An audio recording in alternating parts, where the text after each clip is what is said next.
Acoustic paneling, lighting, ceiling tiles, murals, and more, all coming up in this episode of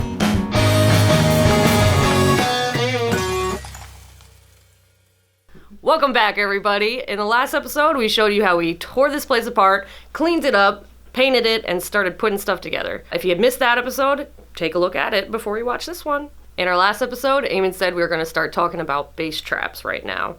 But that's not actually how it went. It was taking us a long time to figure out how we were going to make our acoustic panels and what kind of fabric we were going to cover them in. So in the meantime, we were staring up in thought at really ugly ceiling tiles. They had definitely seen better days. What? I'm like, nope. After a lot of discussion, we decided on black ceiling tiles. We did this because we thought maybe this would make the room look even a little bit bigger. We definitely thought this is a risk because we haven't seen any place with black ceiling tiles before, but might as well give it a shot. So the first step was tearing down all of the old nasty ceiling tiles and making sure that we didn't get any insulation in our eyes. We stacked all of the old insulation in a pile and decided we're gonna keep it up there when we put up the new tiles because it really helps with sound absorption in the room. Next, we dusted off the frames and painted them black to match the new tiles.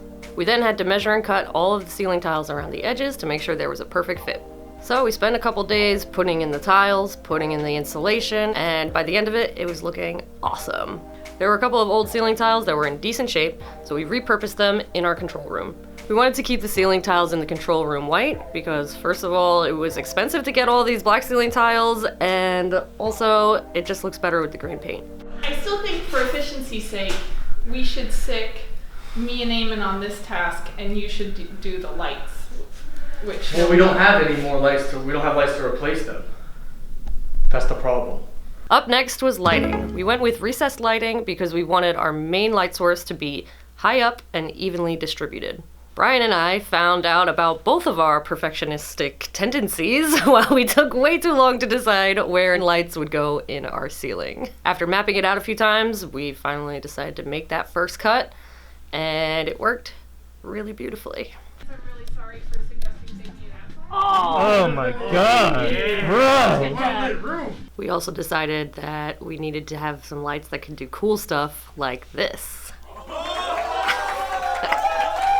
In our last video, we talked about finding the perfect space for the desk in this control room. Up next, we had to figure out what the perfect placement for our speakers would be. Now, if you want to get technical about it, speakers are supposed to be in an equilateral triangle from you as the listener in the most comfortable listening position, which just happened to be a little bit farther than we had desk. So we had to figure out how we were going to have these speakers placed and not falling off. In order to do that, we decided that using racks on either side of the desk was going to be the best option. Not only would that mean we would have extra space on either side of the desk for the speakers, but we needed racks as well, so it was a win-win. Thing is, we only had one rack. If you've ever looked into buying a rack before, you might know that they are super expensive, and it's really just for a couple of reliable pieces of wood. Frisco actually went and built a separate rack to match the one that we already had.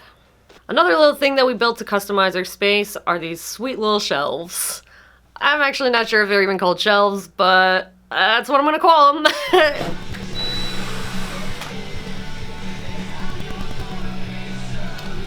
the hell is that? That's a broken screw.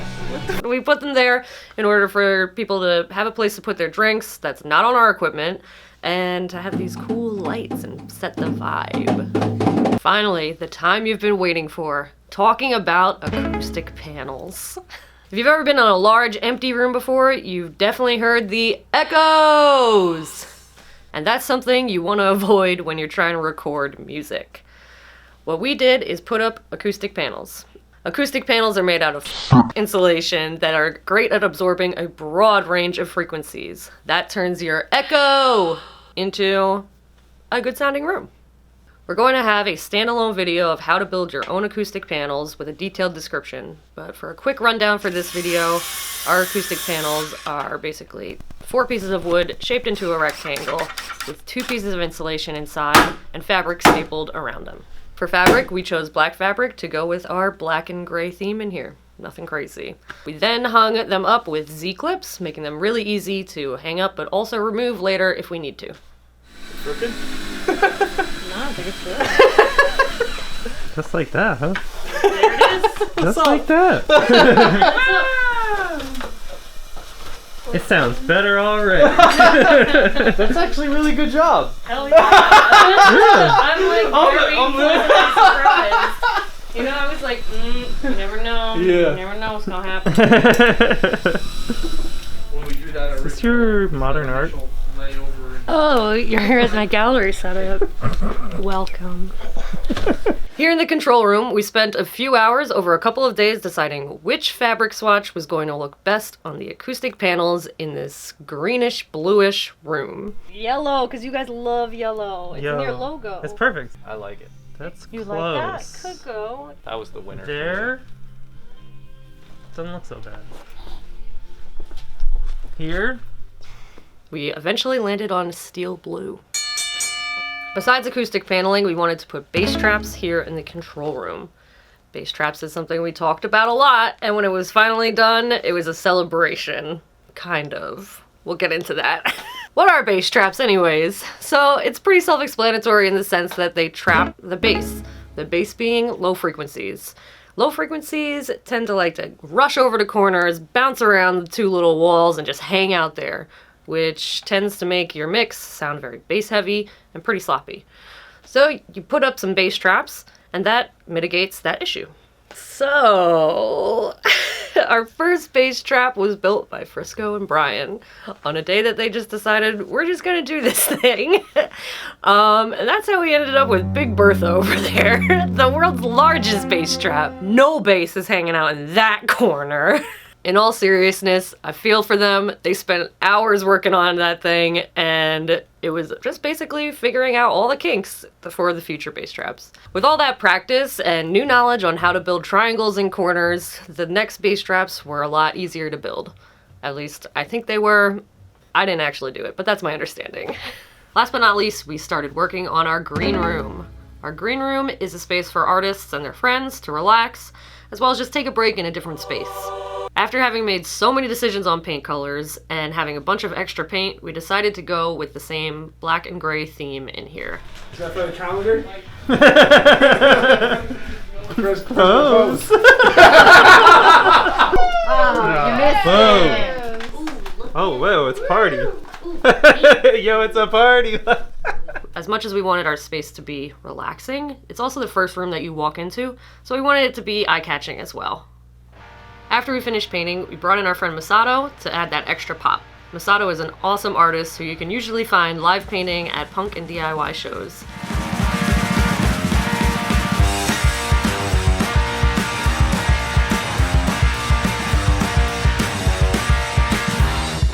We love the way that the main mural came out on the wall, as well as the second mural he did on our cabinets. At this point, you've probably been able to tell that we're working in a space that has an interesting curved wall right here, which made it a little bit difficult to figure out how to best utilize the space. Frisco and Brian brought in friends from Revamp who built out this custom bench that conforms to the wall perfectly, with additions such as a shelving unit for our fridge and microwave, a wall-mounted TV, and a hot-cold water cooler. The place was really coming together. Alright, that concludes this video. I hope y'all enjoyed it and maybe learned something new. In our next video, we're going to talk about bringing our equipment in and hooking it all up together, as well as the finishing touches to make this studio happen. Please like, comment, and subscribe. Smash those buttons, and we'll see you next time. It's done. Hey. Hello all. That's it? To operate me, your television, you might need your TV television remote.